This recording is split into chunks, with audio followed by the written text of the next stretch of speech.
Maintenant, même la justice est contre vous. Les dernières décisions de justice sont complètement incompréhensibles. Mais pour vous en parler, il faut que je vous raconte une histoire. Bonjour et bienvenue dans cette nouvelle vidéo de Draw My Economy. Comme toujours, si vous n'êtes pas abonné, eh bien, je vous suggère de le faire et de cliquer sur la cloche pour être prévenu lorsque je sors une nouvelle vidéo. Il faut que je vous raconte l'histoire de Daisy. Daisy Meubles, elle travaille dans une agence immobilière. Enfin, elle a une agence immobilière. Son travail, c'est à la fois de vendre des maisons, comme toutes les agences immobilières, mais également d'aider après ses clients dans la gestion de leurs biens locatifs. Bref, hier, Daisy était au tribunal, devant la justice, pour soutenir un de ses clients. L'affaire lui semblait extrêmement simple. Le client, un vieux monsieur, avait loué un appartement à Hakim.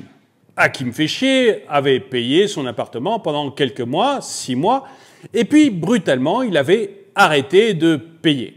Du coup, Daisy, avec son client, avait entamé une procédure pour que Hakim quitte les lieux. Et la justice avait donné raison à Daisy et à son client.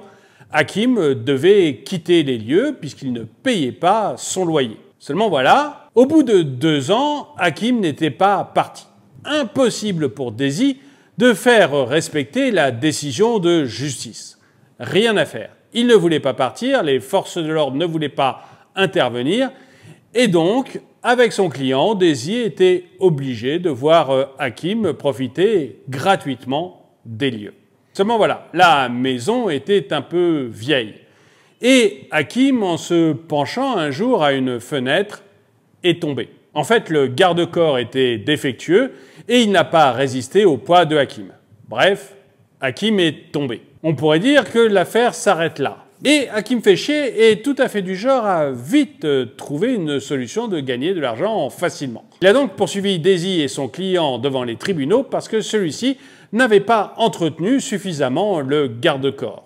Daisy était assez tranquille devant la justice. Pour elle, l'affaire était relativement simple. Après tout, si Hakim avait quitté le logement, s'il avait été expulsé conformément à la décision de justice 2 ans auparavant, eh bien, il ne se serait jamais appuyé contre ce garde-corps et il ne serait donc jamais tombé. S'il était tombé, c'était uniquement parce qu'il occupait illégalement l'immeuble. Seulement voilà, le juge ce jour-là, c'était Denis. Et Denis de Justice a vraiment une vision très particulière du droit de propriété. Et il a donc condamné le client de Daisy. Oui, pour Denis, un immeuble, même s'il est squatté, doit être entretenu par le propriétaire. Et si le squatteur se fait mal dans cet immeuble, eh bien, c'est la faute du propriétaire. Du coup, Daisy se demande comment elle va faire pour tous les immeubles qui sont reconnus comme étant en mauvais état, sur lesquels les propriétaires ont mis des briques sur les portes et sur les fenêtres pour qu'il n'y ait pas de squatteurs, mais où malgré tout des squatteurs ont réussi à entrer. Est-ce que si un escalier s'effondre ou qu'un des squatteurs est blessé par une toiture qui ne tient pas, le propriétaire sera tenu comme responsable parce qu'il n'a pas assuré la sécurité de gens qui n'avaient rien à faire dans cet endroit? Bref, Daisy était plutôt inquiète sur l'avenir de toutes les maisons en mauvais état ou dans lesquelles personne n'est censé habiter, mais dans lesquelles certains squatteurs s'immiscent. Et le propriétaire, client de Daisy, me direz-vous? Eh bien lui, en entendant le verdict, il priait. « Dieu, donne-moi la patience, parce que si tu me donnes la force, il va falloir pas mal d'argent pour payer ma caution. » Bref, Daisy est retournée à son bureau et là, elle a eu une deuxième extrêmement mauvaise nouvelle. Elle a un autre client, en fait un couple de petits vieux retraités qui avaient acheté un petit immeuble dans lequel il y a 2 logements et qui étaient eux aussi squattés. Ça faisait quelque temps qu'ils essayaient de faire partir les squatteurs et finalement ils ont réussi à avoir l'avis d'expulsion. Ils ont envoyé les huissiers et en réponse, les squatteurs ont allumé tous les robinets d'eau de la maison. Il y avait de l'eau absolument partout. Bon, les squatteurs ont quand même été expulsés, mais ce qui fait très peur à Daisy, c'est ce qu'elle vient de recevoir. La facture d'eau.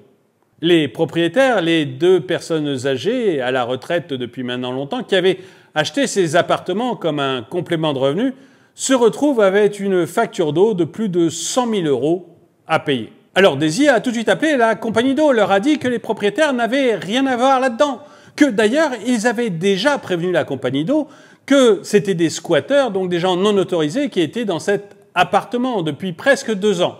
Mais voilà, la compagnie d'eau avait continué à fournir de l'eau aux squatteurs. Elle y était d'ailleurs légalement obligée. Et elle leur a répondu que maintenant c'était aux propriétaires de payer, selon la loi. Ils n'avaient pas le choix. Et ce qu'acceptait la compagnie, c'est que ces 100 000 € soient payés en plusieurs fois. C'est-à-dire qu'elle leur offrait très généreusement un échéancier. Et moi, je vais vous dire ce qui me gêne énormément là-dedans. Le droit de propriété, c'est un droit constitutionnel. Et il est valable dans à peu près tous les pays du monde. En tout cas, tous les pays développés.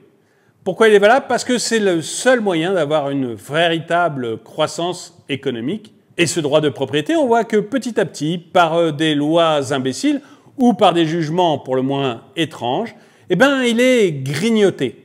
Petit à petit, vous avez de moins en moins un droit de propriété solide.